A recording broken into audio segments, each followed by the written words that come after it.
नमस्कार. इथे मी वन आहार महोत्सवाला आले दादरला.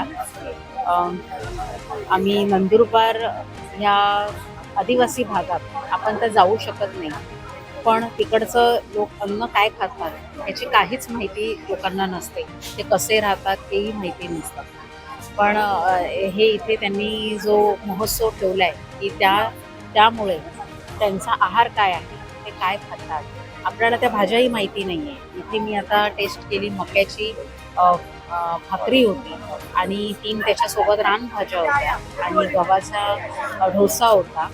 खूप छान प्रकारे त्यांनी केलेले आहे. आपण रोजचं जेवण आपलं नेहमीचा आहार तर घेतोच, पण आदिवासी पाड्यामधलं अन्न काय आहे, ते काय खातात याची आपल्याला या महोत्सवात प्रचिती मिळाली आणि खरंच त्यांचं अन्न ते खूप चांगलं आहे, टेस्टी बनवतात आणि आमच्याकडून ही त्यांना जे आम्ही महोत्सवाला जे आम्ही भेट दिली आणि जे अन्न खाल्लं त्याबद्दल आमच्याकडून त्यांना एक भेट, मदत.